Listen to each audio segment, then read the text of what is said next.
نحمدہ ونصلی علی رسولہ الکریم اما بعد فاعوذ باللہ من الشیطان الرجیم بسم اللہ الرحمن الرحیم وما اصابکم من مصیبت فبما کسبت ایدکم ویعفو عن کثیر آمنت باللہ صدق اللہ العظیم قال اللہ تبارک و تعالی فی شان حبیبی مخبرا و آمرا ان اللہ و ملائکتہ یصلون علی النبی یا ایہا الذین آمنوا صلوا علیہ وسلموا تسلیما اللہم صلی علی سیدنا مولانا محمد وآلہ و اطراتہ بعدد کل معلوم لک۔ غریب شہر تو فاقوں سے مر گیا لیکن امیر شہر نے ہیرے سے خودکشی کر لی۔ توجہ طلب بات ہے، اس وقت افراتفری کا عالم بنا ہوا ہے، ہر بندہ پریشان ہے۔ جب کوئی مصیبت آتی ہے تو وہ غریب اور امیر کا الگ الگ تعین کر کے نہیں آتی کہ غریب پہ آئے گی تو امیر پہ نہیں آئے گی یا امیر پہ آئے گی تو غریب پہ نہیں آئے گی، نہیں، ہر کسی کا امتحان ہوتا ہے۔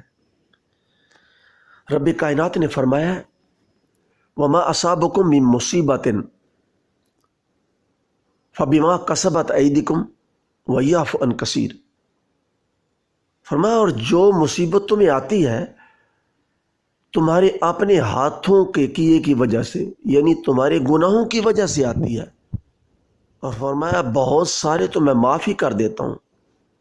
پتہ چلا کہ کچھ تھوڑا بہت وہ جو ہمیں آزماتا ہے یا ہمیں جھنجھوڑتا ہے تو وہ اس لیے، حضرت علی متشر خدا فرماتے ہیں کہ رب تعالیٰ جب کوئی پریشانی دیتا ہے تو وہ اس لیے دیتا ہے کہ وہ بندے کو یہ بتانا چاہتا ہے کہ میرے بندے میری طرف متوجہ ہو، میں تیرا رب ہوں۔ وہ اپنی طرف متوجہ کرنے کے لیے بندے کو پریشانی دیتا ہے، تو پھر تو وہ کریم رب اتنا کریم ہے کہ وہ فرماتا ہے فَإِنَّ مَعَ الْعُسْرِ يُسْرًا إِنَّ مَعَ الْعُسْرِ يُسْرًا۔ بس ہر ایک پریشانی کے بعد ایک آسانی ہے، ہر مشکل کے بعد ایک آسانی ہے، بے شک ایک مشکل کے بعد آسانی ہے۔ تو یا مفسرین فرماتے ہیں کہ رب نے 2 بار آسانی کا ذکر کیا ہے کہ ایک مشکل ہو تو اس کے بعد وہ دو آسانیاں عطا فرماتا ہے۔ تو ہمیں اس سے گھبرانا نہیں، پریشان نہیں ہونا۔ ہاں، پریشانی ایک ہے کہ اگر ہم رب کی طرف رجوع نہ کریں، رب کی طرف رجوع کرنا اور اس کے محبوب کی طرف توجہ کرنا یہ لازم ہے۔ امت کے اوپر جب بھی پریشانی آئی، جب بھی کوئی مشکل پیش آئی، آپ صحابہ کا دور دیکھ لیں تو کیا ہوا؟ جس مشکل میں صحابہ پریشان ہوئے تو سرکار مدینہ کی بارگاہ میں پہنچے اور وہ مشکل ان کی حل ہوئی۔ قحط پڑا، بارش نہیں ہوئی تو اللہ کے محبوب کے پاس گئے اور سرکار مدینہ دنیا سے تشریف لے گئے۔ تو پھر جب پریشانی میں مبتلا ہوئے حضرت عائشہ صدیقہ رضی اللہ عنہ کے پاس گئے تو آپ نے فرمایا کہ سرکار کے گنبد خضر، سرکار کے روضہ پاک سے اوپر سے روشندان بنا دو۔ اللہ نے بارش عطا کر دی۔ مقصد یہ ہوا کہ جب مشکلیں آتی ہیں تو کیا ہوتا ہے؟ انبیاء کی طرف رجوع کیا جاتا ہے، کیونکہ وہ اللہ کی محبوب ہستیاں ہوتی ہیں اور ان کے واسطے سے رب پریشانیاں مصیبتیں ٹالتا ہے۔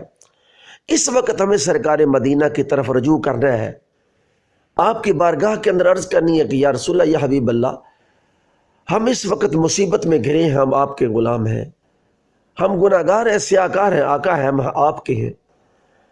آپ ہمارے لیے اللہ کی بارگاہ کے اندر دعا کر فرمائیے کہ اللہ تعالیٰ آپ کے صدقے میں ہم سے اس پریشانی کو دور کرے۔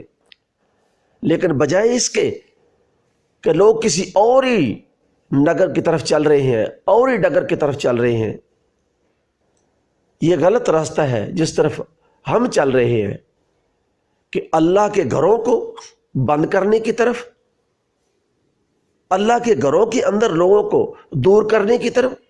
یہ کون سی پالیسی، یہ کون کا طریقہ ہے، یہ کون سا سلیقہ ہے؟ 1500 سال کے اندر آج تک بڑی بڑی پریشانیاں آئیں، بڑی بڑی مصیبتیں آئیں، لیکن یہ تو کبھی نہیں ہوا کہ لوگوں کو اللہ کے گھر کی طرف سے روکا جائے۔ بلکہ لوگوں کو تو ترغیب دی جاتی ہے کہ اللہ کے گھروں کو آباد کرے، یہی تو ہے وہ جگہ جو سکون کی جگہ ہے۔ تو اس لیے میری یہ گزارش ہے کہ جہاں اس چیز کو لے کے سر پہ سوار ہو کے بیٹھ نہیں جانا، اللہ کی طرف رجوع کرنا ہے۔ اس کے ساتھ دوسری پریشانی، دوسرا مسئلہ جو اس وقت لوگ گھر کے اندر معصور ہو گئے، اپنے آپ کو گھروں کے اندر روک لیا ہے۔ اب یہ غور کرنا ہے، سوچنا ہے کہ ہر طرف افراتفری کا عالم ہے، کاروبار بند ہو گئے ہیں، لوگ پریشان حال ہیں۔ ایسا نہ ہو کہ کہیں لوگ بھوک سے مرنا شروع ہو جائیں، اللہ نہ کرے، اللہ نہ کرے۔ تو ہمیں اپنے سے تھوڑا سا باہر نکل کے دوسروں کا سوچنا ہے۔ جو صاحب استطاعت لوگ ہیں، مخیر حضرات ہیں، وہ ہمت کوشش کریں، غریب مسکین لوگوں کی مدد کریں، ان کے گھروں میں راشن دیں، آٹا دیں، پیسہ دیں، جس انداز سے ہمت و کوشش کر، جس انداز سے وہ ہیلپ کر سکتے ہیں، مدد کر سکتے ہیں۔ ہاں ایک بات ضرور کہوں گا، کہیں ایسا نہ ہو کہ نام کمانے کے لیے آپ شہر و شہر تو پھرتے رہیں، لیکن آپ کے قرب جوار میں آپ کا پڑوسی جو وہ بھوکا مر جائے۔ ہمارے اندر ایک یہ بھی بڑی عجیب سی بات ہے کہ ہم دور دیکھتے ہیں، قریب نہیں دیکھتے۔ کافی سارے سفید پوش لوگ ہوتے ہیں جو دوسروں سے نہیں اس بات کی بات کرتے کہ ہمیں بھی کچھ دو، لیکن ہمیں خود قرب و جوار میں دیکھنا ہوتا ہے۔ ایسے لوگ تو کافی ہیں جو چھین کر لے جاتے ہیں۔ آپ صرف انہی کی طرف نہ دیں گے تو تمہارے ہاتھوں سے چھین لیں، نہیں۔ اور ان کو بھی تھوڑا سا خیال کرنا چاہیے، جب کسی کے پاس کوئی ایک بندہ مدد لے کے جاتا ہے تو اس کو غور کرنا ہے کہ میرے پاس اگر ایک دن کا راشن ہے، 2 دن کا ہے، وہ بھی تو ہے جس کے پاس ایک ٹائم کا بھی نہیں ہے، تو وہ کہے بھائی میرے پاس تو ہے، آپ میرے دوسرے بھائی کی مدد کر دیں۔ یہ ہے اثار، یہ ہے قربانی۔ جب تک قومیں قربانی نہیں دیتی، اثار نہیں کرتی، اپنے سے باہر نکل کر نہیں سوچتی، اس وقت تک کرم نوازیاں نہیں ہوتی۔ یاد رکھیں، اللہ جل شانہ تو آسانیاں پیدا کرتا ہے، لیکن ہمارے کرتوتوں کی وجہ سے ہمیں پریشانیاں گھیر لیتی ہیں۔ اپنے آپ کو سیدھا کرنا چاہیے۔ ہمیں سب سے پہلے اپنے گریبان میں دیکھنا ہے کہ ہم آج کر کیا رہے ہیں، ہم کس جیت کی سمت جا رہے ہیں۔ ہم اللہ اور اللہ کے رسول سے دور ہوتے جا رہے ہیں، کوئی دور کر رہا ہے یا خود ہو رہے ہیں۔ ہمیں اپنا محاسبہ کرنا ہے، اپنے آپ کو سیدھا کرنا ہے اور اس کے اوپر غور کرنا ہے۔ میں اسی بات کے اوپر اتفاق کرتا ہوں، ہمت کر کے دوسروں کا خیال رکھو۔ جو دوسروں کا خیال کرتا ہے پھر اللہ تعالیٰ اس کے لیے آسانیاں پیدا کر دیتا ہے۔ حضرت علی مرتضیٰ شیر خدا کا فرمان ہے، آپ فرماتے ہیں جو دوسروں کا بھلا کرتا ہے، جو دوسروں کے لیے آسانیاں پیدا کرتا ہے، اللہ اس کی مشکلیں خود بخود حل فرما دیتا ہے، اسے مشکلیں سوچنے کا موقع ہی نہیں دیتا، اس کے لیے پہلے ہی آسانیاں پیدا فرما دیتا ہے۔ اللہ جل شانہ عمل اور سمجھ کی توفیق دے۔ وما علینا الا البلاغ۔